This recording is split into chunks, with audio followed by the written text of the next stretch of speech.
Hello students, நம்ம ஒரு முக்கியமான சீரீஸில் இருக்கோம். என்ன சீரீஸ்னு தெரியும் உங்களுக்கு. That is important 2 mark and 3 mark நம்ம பார்த்துக்கிட்டு இருக்கோம். அந்த ஆர்டரில் இப்போ அடுத்து நம்மளுக்கு இருக்கக்கூடிய ஒரு முக்கியமான ப்ராப்ளம் என்னென்னா, இந்த 10 ஃபஸ்ட் லெசனில் இருக்கக்கூடிய லாஸ்ட் ப்ராப்ளம். இந்த லாஸ்ட் ப்ராப்ளம் எப்போதுமே ஞாபகம் வச்சுக்கோங்க. 10th 11th 12th students லெசனுடைய first example ப்ராப்ளமும் லெசனுடைய லாஸ்ட் எக்ஸாம்பிள் ப்ராப்ளமும் நல்லா தெளிவாக பார்த்துக்கணும். சரி, அது இருக்கட்டும். நம்ம என்ன கண்டுபிடிக்கணும் அப்படிங்கிறத ஃபஸ்ட்டு பார்த்துடலாம். நம்மளை என்ன கண்டுபிடிக்க சொல்கிறாங்கன்னா, மேக்ஸிமம் பொட்டன்ஷியல் டிஃபரன்ஸ் கண்டுபிடிக்க சொல்கிறாங்க. அதாவது மேக்ஸிமம் பொட்டன்ஷியல் டிஃபரன்ஸ்னால் என்னது, நம்மளை V கண்டுபிடிக்க சொல்கிறாங்க. சரி, என்னென்னலாம் கொடுத்துருக்காங்க அப்படிங்கிறத பார்ப்போம். வான் டி கிராஃப் ஜென்ரேட்டருடைய ரேடியஸ் கொடுத்துருக்காங்க 0.5 மீட்டர். அதாவது இந்த இடத்துல நம்ம அப்படி ரவுண்டாக வரைஞ்சிருக்கோம்ல, அந்த இது கொடுத்துருக்காங்க. சரி, ஓகே, இதோடைய ரேடியஸ் கொடுத்துருக்காங்க. அடுத்து ஏரோடைய டைஎலக்ட்ரிக் வேல்யூ கொடுத்துருக்காங்க. சரியா, இதுதான் நம்மளுக்கு கொடுத்துருக்காங்க. நம்மளை என்ன கேட்குறாங்க, பொட்டன்ஷியல் டிஃப்ரென்ஸ் கேட்குறாங்க. இந்த மாதிரி வேல்யூ கொடுத்துட்டு நம்மளுக்கு வான் டி கிராஃப் ஜென்ரேட்டரில் இப்போ பொட்டன்ஷியல் டிஃப்ரென்ஸ் கண்டுபிடிக்க சொன்னால் நம்மளுக்கு ஸ்ட்ரெயிட் ஃபார்முலா கிடையாது. சரியா, அப்போ நம்ம என்ன பண்ணணும்னா, இப்போ ஃபார்முலாவே நம்ம டெரைவ் பண்ணி எடுத்துகிட்டு வரணும். சரி, எப்படி டெரைவ் பண்ணி எடுத்துகிட்டு வரலாம் அப்படின்னு பார்க்கலாமா? ஓகே, நான் இப்போது இந்த கலர் எடுத்துக்கிறேன். இப்போ பாருங்கள், அது என்னென்னா எப்படி டெரைவ் பண்ணணும்னு சொல்கிறேன். நமக்கு தெரியும் எலக்ட்ரிக் ஃபீல்டோடைய ஃபார்முலா என்னது, 1/4π, கரெக்டா, 1/4π எப்சிலான் நாட் Q/r². இதுதான் நம்மளுடைய ஃபார்முலா. சரி, இப்போ இந்த ஃபார்முலாவை நம்ம என்ன பண்ணலாம்னா ரீப்ளேஸ் பண்ணலாம். எப்படி நம்ம ரீப்ளேஸ் பண்ணலான்னு பாருங்கள். சரியா, அதேமாரி நம்ம இதே மாதிரி இன்னொரு ஃபார்முலாவும் படித்தோம். அது என்னது, பொட்டன்ஷியலுக்கு ஃபார்முலா படிச்சிருப்போம். என்ன ஃபார்முலா படித்தோம் பொட்டன்ஷியலுக்கு? V = 1/4π எப்சிலான் நாட் Q/r அப்படின்னு படிச்சிருப்போம். Q/r.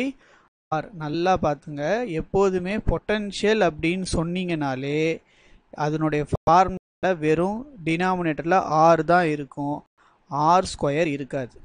சரியா, இது நல்லா ஞாபகம் வச்சுக்கோங்க. சரி, இப்போது இதை போட்டாச்சா? இப்போ அடுத்து நம்ம என்ன பண்ணலாம், நம்ம என்ன கண்டுபிடிக்கணும், நம்ம இந்த பொட்டன்ஷியல் தானே கண்டுபிடிக்கணும். இப்போ இந்த பொட்டன்ஷியல் நம்ம எப்படி ரீஅரேஞ்ச் பண்ணி எடுத்துகிட்டு வர போகிறோம்னா, கவனிங்க, V = 1/4π, கரெக்டாக, 1/4π எப்சிலான் நாட் Q/, கீழே R இருக்கா, கீழே R இருக்குது. இப்போ நான் மேலேயும் கீழே என்ன பண்ணுறேன்னா ஆரால் மல்டிப்ளை பண்ணிவிட்டு ஆரால் டிவைட் பண்ணுறேன்.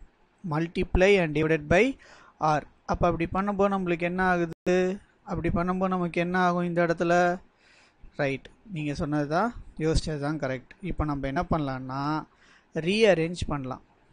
தட் இஸ் சப்ஸ்டியூட் பண்ணலாம். எப்படி பாருங்கள், இந்த R என்ன ஆகும் நம்மளுக்கு, கீழே R பண்ணும்போது 1/4π epsilon naught Q/r divided by R R². இப்போ பாருங்கள் நம்ம என்ன பண்ணலான்ட்டு, இங்கே பாருங்கள், இது இருக்குல்ல, இந்த 1/4π எப்சிலான் நாட் Q/r² இருக்கா, இதுக்கு தான் நம்ம என்ன கண்டுபிடிச்சிட்டோம், ஃபஸ்ட்டு எலக்ட்ரிக் ஃபீல்டுன்னு சொல்லிட்டோமா. அப்போ இந்த ஃபார்முலாவை நான் இப்போ எப்படி மாற்றுறேன்னா, கவனிங்க, V = E × R. புரிஞ்சிச்சா? இது கிளியராக புரிஞ்சிச்சா? ஃபார்முலாவே நம்ம இப்போ தான் டெரைவ் பண்ணி எடுத்துகிட்டு வந்திருக்கோம்.